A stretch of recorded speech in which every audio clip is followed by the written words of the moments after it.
What's all in an offer? A ton of paperwork, because there seems like every few years we have more documents that we need to add to a purchase and sale agreement. We just went through another change in our Form 21, which is the primary purchase and sale agreement for residential purchase, which they've added information about the realtor's compensation and how that works now.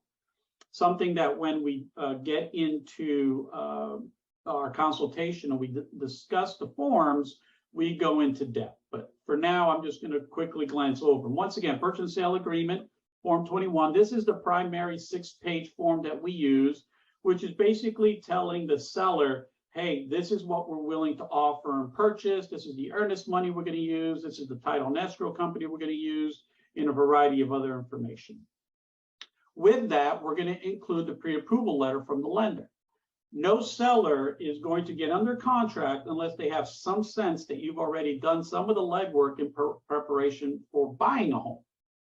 Not to mention that as a listing broker, I am going to make a phone call to said lender before we even present it to the seller.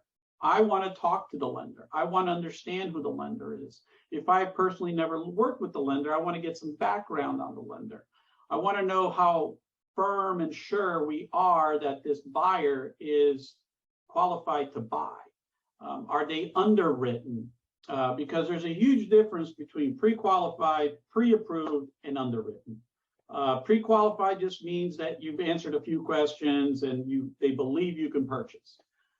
Pre-approved, you've gone through some credit reports. They've checked some your banking. They know that there's money in there. They've done a good portion of the pre-approval process.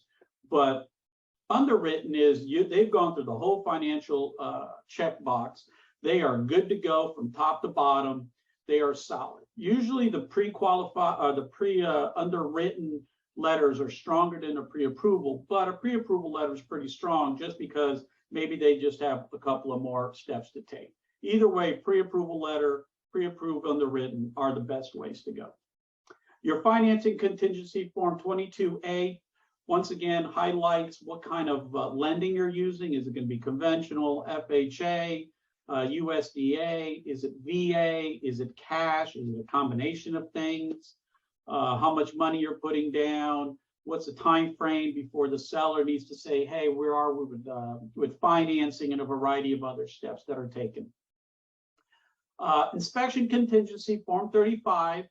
For the last few years, Form 35 hasn't been used a lot, and we've been waiving a lot of the inspection contingencies using Form 35W. But in the last, say, 6 to 7 months, or especially since the interest rates went up a bit, home inspections are back. Sellers are no longer really doing home inspections and providing buyers with a home inspection because now homes aren't moving as quickly. And on top of it, buyers have a little more strength now in their purchase and sale agreements where they can say, I want to do my own home inspection. I want to use my own inspector. I want to walk the property while doing a home inspection to ensure that I know what's wrong with the home. Utility addendum form 22K. This is just to let you, the buyer, and escrow really know what are the utility companies associated with that property. Is it Puget Sound Energy, Seattle Lighting, who's the gas company, the sewer company, or is it on septic, the water company, things of that nature, because escrow does call all the companies to get payoffs before closing. Recording clause form 22Y. This is just a really nice form.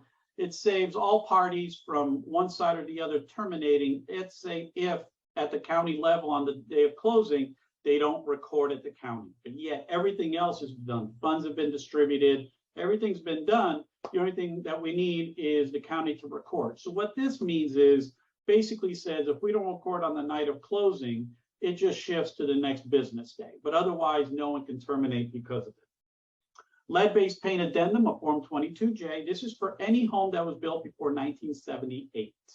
It is known that houses prior to that the paint had lead-based paint. Now, if you, the buyer, and your family have any issues with this, what we traditionally will do, we'll stay away from homes built before 1978, and we'll just really stick with properties built 1979, 1980 or younger, because it just makes better sense.